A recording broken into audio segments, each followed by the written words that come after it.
నమస్కారం, నా పేరు జ్యోతి. స్మార్ట్ సిటీ పొలిటికల్ రౌండప్ కు స్వాగతం. ముందుగా హెడ్లైన్స్.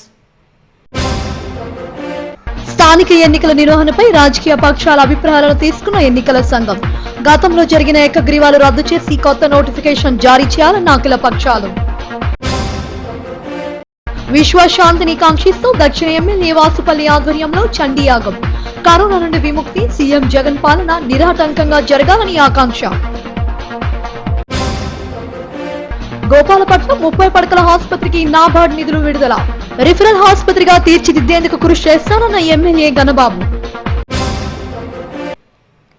ఏపీలో స్థానిక ఎన్నికలపై రాష్ట్ర ఎన్నికల సంఘం అభిప్రాయాలు సేకరించింది. కరోనా నేపథ్యంలో వాయిదా పడ్డ ఎన్నికలను మళ్లీ నిర్వహించేందుకు కసరత్తు చేస్తుంది. గతంలో జరిగిన ఏకగ్రీవాలన్నీ రద్దు చేసి కొత్త నోటిఫికేషన్లు జారీ చేయాలని మెజారిటీ రాజకీయ పార్టీలు తమ అభిప్రాయాలను తెలిపాయి. ఈ సమావేశానికి అధికార వైసీపీ గైర్హాజరైంది. రాష్ట్రంలో స్థానిక ఎన్నికల నిర్వహణకు రాష్ట్ర ఎన్నికల సంఘం సిద్ధమవుతుంది. పంచాయతీ, జడ్పీటీసీ, ఎంపీటీసీ, పురపాలక, నగరపాలక సంస్థల ఎన్నికలను నిర్వహించేందుకు కార్యాచరణ రూపొందిస్తోంది. దీనిలో భాగంగా రాజకీయ పార్టీల అభిప్రాయాలను తీసుకునేందుకు ఎన్నికల కమిషనర్ నిమ్మగడ్డ రమేష్ కుమార్ సమావేశాన్ని ఏర్పాటు చేశారు. 19 రాజకీయ పార్టీలకు సమాచారం పంపగా 11 పార్టీలు సమావేశానికి హాజరయ్యారు. అధికార వైసీపీ గైర్హాజరు కాగా జనసేన ఈమెయిల్ ద్వారా తమ అభిప్రాయాన్ని తెలిపింది. స్థానిక ఎన్నికల సందర్భంగా ప్రభుత్వం వ్యవహరించిన తీరు సరిగా లేదని టీడీపీ రాష్ట్ర అధ్యక్షుడు కింజరపు అచ్చెన్నాయుడు మండిపడ్డారు.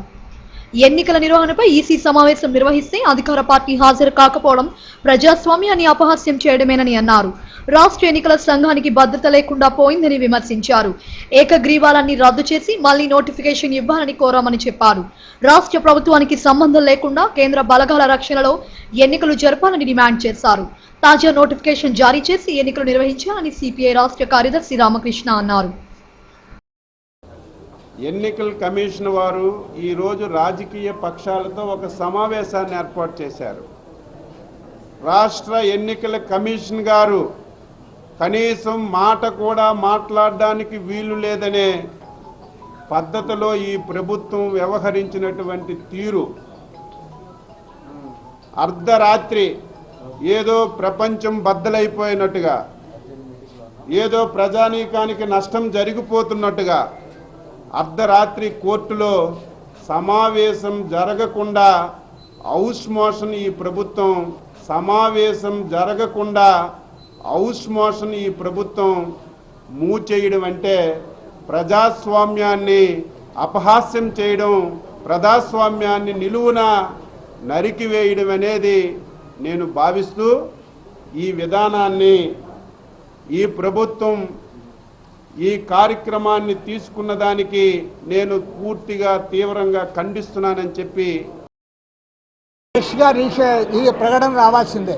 ఎందుకంటే మార్చిలో జరిగిన ఎన్నికలే కాదు, అవి అప్రజాస్వామికంగా జరిగాయి, బెదిరింపులతో జరిగాయి, దౌర్జన్యాలు చేశారు. తర్వాత అధికార పార్టీ వాళ్ళందరూ కూడా బెదిరించి ఏకగ్రీవంగా చేసుకున్నారు కాబట్టి అంత పెద్ద సంఖ్యలో ఏకగ్రీవాలు జరిగాయి. దాన్ని దృష్టిలో పెట్టుకుని అది ప్రజాస్వామ్య సూత్రాలకు విరుద్ధము. టోటల్గా మీరు అన్నట్లుగా కొత్త షెడ్యూల్ ఇవ్వాలని చెప్పి కోరడం జరిగింది. అధికార పార్టీ వాళ్ళు ఏమనుకుంటా ఉన్నారంటే, మాకు 151 మంది ఎమ్మెల్యేలు మేము గెలిచాము కాబట్టి మేము చెప్పింది అందరూ వినాలి, ఎన్నికల కమిషన్ కూడా మాకు లోబడి పనిచేయాలి, తర్వాత జ్యుడిషియరీ కూడా మాకు లోబడి ఉండాలి, ఎవరేం చేసినా సరే దానికి విరుద్ధంగా మాట్లాడతాం, బ్లాక్మెయిల్ చేస్తామనే పద్ధతులు చేస్తాం. సరైనది కాదు. మీకు అధికారం ఉంది, అధికారం ఉన్నంత మాత్రం మీరు ఎలక్షన్ కమిషన్ గుర్తించరా అని నేను అడుగుతా ఉన్నా. ఎలక్షన్ కమిషన్ ఎలక్షన్ పెట్టకపోతే మీరు రాష్ట్రంలో అధికారంలోకి రాగలరా అని నేను అడుగుతా ఉన్నా.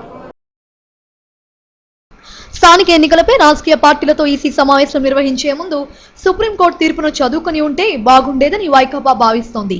ప్రభుత్వంతో చర్చించకుండా రాజకీయ విశ్వశాంతిని కాంక్షిస్తూ దక్షిణ ఎమ్మెల్యే వాసుపల్లి గణేష్ కుమార్ చండీ యాగం నిర్వహించారు. 104 ఏరియాలోని తన నివాసంలో చేపట్టిన ఈ యాగంలో ప్రత్యేక పూజాధికారులు నిర్వహించారు. అనంతరం ఆయన మీడియాతో మాట్లాడారు. కరోనా మహమ్మారి నుండి ప్రజలను బయటపడాలని, సీఎం జగన్మోహన్ రెడ్డి సుపరిపాలన నిరాటంకంగా సాగాలని ఆకాంక్షిస్తూ ఈ యాగాన్ని చేపట్టినట్లు తెలిపారు. కరోనా విస్తరించడంతో ప్రజలు తీవ్ర ఇబ్బందులు పడ్డారని అన్నారు.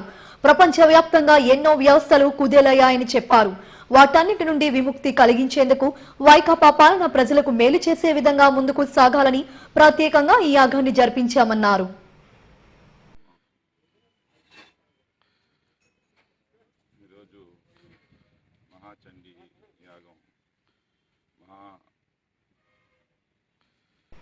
గోపాలపట్నం 30 పడకల ఆసుపత్రిని మరింత అభివృద్ధి చేసే దిశగా కృషి చేస్తున్నానని పశ్చిమ ఎమ్మెల్యే గణబాబు తెలిపారు.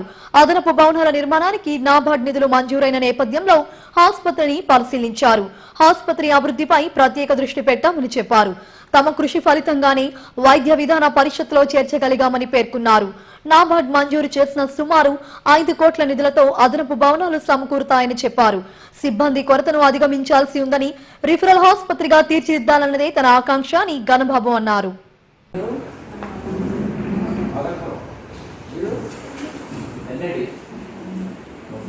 ఇది 99 నుంచి ఇది ఒక డ్రీమ్ ప్రాజెక్ట్ కింద ఈ ల్యాండ్ని అలాట్ చేయించుకోవడం దగ్గర నుంచి, ఎందుకంటే ఇది ఒక ఉడా కాలనీగా, ఉడా ఆక్షన్ వేసేటువంటి కాలనీగా ఆవిర్భవించిన రోజుల్లో ఇక్కడ ఒక ప్రభుత్వ ఆసుపత్రి మా ప్రాంతంలో ఉండాలని చెప్పి ఈ ల్యాండ్ని అలొకేట్ చేయడం, అదే సందర్భంలో ఒక భవనాన్ని కూడా అప్పట్లో నిర్మాణానికి నోచుకోవడం, ఆ తర్వాత కాలంలో ఇది పిహెచ్సిగా రన్ అవ్వటం మీ అందరికీ తెలిసింది. మరలా 2014లో మరలా శాసనసభ్యునిగా ఎన్నికైన తర్వాత ఇది పూర్తి స్థాయిలో మెటర్నిటీ వార్డుగా, అదేవిధంగా ఓపీ కూడా 200 నుంచి 300 మందికి రోజు ఓపీ సేవలు అందిస్తూనే ఒక జనరల్ హాస్పిటల్ అంటే 24 గంటలు నడిచేటువంటి హాస్పిటల్స్గా డాక్టర్స్ని అపాయింట్ చేసి ఇక్కడ సర్వీస్ అందించడం అనేది అందరికీ తెలుసు. ఇప్పుడు వైద్యం అనేటువంటిది చాలా మరి ప్రజలందరికీ కూడా ఈ సౌకర్యవంతంగా ఈ రూరల్ ఏరియాని కానీ ఏదైనా ఏజెన్సీ నుంచి కానీ వచ్చిన వాళ్ళు కూడా ఇక్కడికి డెలివరీ రావటం ఇవన్నీ తెలుసు. నిధులు వస్తాయి అనేటువంటిది మనం భావించాం. అందుకనే ఈ వైద్య విజ్ఞాన పరిషత్తులో మెర్జ్ చేయాలి. ఆ మెర్జ్ చేసిన తర్వాత నిధులు ఎక్కువగా వస్తాయి. ఇది కేంద్రం ప్రభుత్వం నుంచి కూడా నిధులు సహకారం వస్తుంది కాబట్టి ఇటు రాష్ట్రం కేంద్రం కలిపి వచ్చేటువంటి నిధుల వల్ల ఈ ఆసుపత్రి బాగా డెవలప్ అవుతుందనే ఉద్దేశంతో ఆ రోజు ప్రయత్నాలు చేయడం, ఈరోజు ఫలితాలు సాధించగలుగుతున్నాం అని చెప్పి తెలియజేస్తూ, ఏదేమైనా ఈ భవనం అదనపు భవనం నిర్మాణం త్వరగా నోచుకొని అన్ని ఫెసిలిటీసు విత్ డాక్టర్స్ ఎక్విప్మెంట్తో అన్ని సౌకర్యాలు కూడా ఈ ప్రభుత్వ ఆసుపత్రిలో ఉండాలని చెప్పి భావిస్తూ, జనాభా ప్రాతిపదికన బీసీలకు సీట్లు కేటాయించాలని ఏపీ బీసీ సంక్షేమ సంఘం డిమాండ్ చేసింది. సంఘ విస్తృత స్థాయి సమావేశం అక్కయ్యపాలెంలోని ఓ ఫంక్షన్ హాల్లో నిర్వహించారు. జేఏసీ కన్వీనర్ గా మాజీ డిప్యూటీ మేయర్ దాడి సత్యనారాయణను నియమించారు. అనంతరం రాష్ట్ర అధ్యక్షుడు కేశన శంకర్రావును ఘనంగా సత్కరించారు. బీసీ సామాజిక వర్గాలు ఐక్యంగా ఉండి హక్కులను సాధించుకోవాలని రాష్ట్ర అధ్యక్షుడు కేశన శంకర్రావు, ఉత్తరాంధ్ర బీసీ సంక్షేమ సంఘం అధ్యక్షుడు నర్వ రాంబాబులు పిలుపునిచ్చారు. బీసీ వర్గాల అభ్యున్నతి లక్ష్యంగా సంఘం పనిచేస్తుందని పేర్కొన్నారు. ఈ కార్యక్రమంలో సంఘం విశాఖ జిల్లా అధ్యక్షుడు బుగుతా నరసింహరావు తదితరులు పాల్గొన్నారు. ముందుండి నేను చేస్తానని చెప్పి మంచి యువకుడు, మంచి అన్ని రకాలుగా అంతా ఎక్స్పీరియన్స్, ఎంతో అనుభవం ఉన్న వ్యక్తి శ్రీ దాడి సత్యనారాయణ గారికి ఖచ్చితంగా ఈరోజు ఈ బీసీ కార్యక్రమంలో ఒక విస్తృతమైన ఒక వ్యక్తిత్వం ఉన్న వ్యక్తి కాబట్టి అతనికి మంచి పోస్టు జేఏసీ కన్వీనర్గా ఇవ్వడం జరుగుతుంది. మరి ఈ జేఏసీ కన్వీనర్ అంటే ఈ సిటీ మొత్తం అంతా ఆయన గ్రిప్లో పెట్టుకొని అన్ని రకాల సేవలు చేయాలని చెప్పి బీసీలు అందరికీ న్యాయం చేయాలని కోరుకుంటూ, మోడీ ప్రధాని చేస్తున్నాడు, వాళ్ళ చేతులు డబ్బులు ఇవ్వట్లా, వాడు ఎవరు డబ్బులు ఇవ్వట్లా, ప్రజలు కట్టేటువంటి ట్యాక్స్ కానీ మనం సంపాదించేటువంటి ఉత్పత్తి చేస్తున్నటువంటి వస్తువులను కూడా ఇక్కడ 100 రూపాయలకి నేత కార్మికులు చేస్తే ఢిల్లీలో 1000 రూపాయలు అవుతున్నారు. అంటే దీన్ని బట్టి ఎంతమంది దళారులు డెవలప్ అవుతారు ఒక్కసారి మనందరం కూడా ఆలోచన చేయాల్సినటువంటి అవసరం ఉంది. ఇవాళ రాజకీయ పార్టీలన్నీ కూడా మేము బీసీలో నేను బీసీలో చెప్పుకుంటూ ఉంటారు.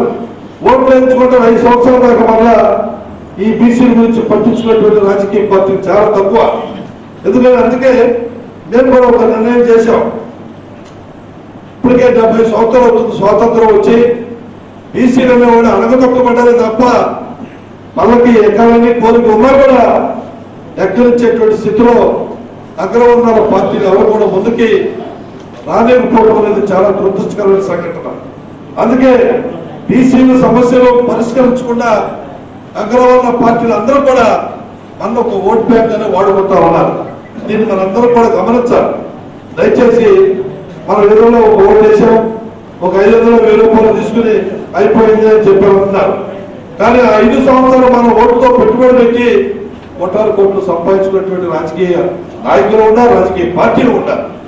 కనుక మనందరం కూడా స్వతంత్ర శక్తిగా ఎదగాలి. స్వతంత్ర శక్తిగా ఎదిగినప్పుడే మనకి రాజ్యాధికారం ఎప్పుడైతే మనం కోరుకుంటామో, రాజ్యాధికారం ఉన్నప్పుడే మన యొక్క జాతులకి అందాల్సిన రీతిలో ఫలాలు అందించే విధంగా మనందరూ కూడా ముందుకి వెళ్ళటానికి సాధ్యపడుతున్నటువంటి విషయం కూడా మీకు తెలియజేస్తా ఉన్నారు. ఇవాళ 50% సీనియర్ని మించకూడదని చెప్పని రిజర్వేషన్లో మరి సుప్రీంకోర్టు కరోనాపై ప్రజలు అవగాహన కల్పిస్తూ జీవీఎంసీ పలు కార్యక్రమాలను నిర్వహిస్తుంది. జీవీఎంసీ 35వ వెలంపేట పోస్ట్ ఆఫీస్ వద్ద వైకాపా నాయకుడు విల్లూరి భాస్కర్ రావు ఆధ్వర్యంలో శానిటైజర్లు, మాస్కులు పంపిణీ చేశారు. కరోనా తగ్గుముఖం పడుతుందని, నిర్లక్ష్యంగా వ్యవహరిస్తే పెను ప్రమాదానికి దారితీస్తుందని విల్లూరి భాస్కర్ రావు ఆందోళన వ్యక్తం చేశారు. ప్రతి ఒక్కరూ విధిగా మాస్క్ ధరించి తరచూ శానిటైజ్ చేసుకోవాలని అన్నారు. స్వీయ నియంత్రణ ద్వారానే కరోనా కట్టడి సాధ్యమవుతుందని చెప్పారు. ఈ కార్యక్రమంలో జీవీఎంసీ అధికారులు, స్థానిక వైసీపీ నాయకులు పాల్గొన్నారు. ప్రతి వార్డులో కూడా 98 వార్డులో కూడా జీవీఎంసీ వారు ఈ యొక్క కోవిడ్-19 పై ప్రజలకు అవగాహన కల్పించే కార్యక్రమాలు ఎన్నో చేపట్టడం జరిగింది. దానిలో భాగంగా ఈరోజు 35వ వార్డులో పిక్కిపేట మా కొత్త పోస్ట్ ఆఫీస్ ఏరియాలో ఈరోజు ఇక్కడున్న పిల్లలకి ప్రతి ఒక్కరికి కూడా ఇంటింటికి వెళ్ళి శానిటైజర్స్ కానివ్వండి, అలాగే మాస్కులు కానివ్వండి ఇస్తూ పంపిణీ జీవీఎంసీ వారు పంపిణీ చేస్తూ తగిన జాగ్రత్తలు, సూచనలు తీసుకోమని చెప్పడం జరిగింది. ఎందుకంటే గత 8 రోజుల నుంచి కోవిడ్-19 సెకండ్ ఫేజ్లో ప్రభుత్వ ఆదేశాల మేరకు మాకు గత 8 రోజుల నుంచి ఏదో ఒక విధంగా సినీ థియేటర్లు, నెక్స్ట్ హోటల్స్, రెస్టారెంట్లు, మార్కెట్స్ ఇవన్నీ తనిఖీ చేస్తూ కోవిడ్-19ని నివారించవలసిందిగా ఒక ఆదేశాల మేరకు ఇస్తున్నాము. అలాగే ఈరోజు 8వ రోజు మాస్కులు, శానిటైజర్లు.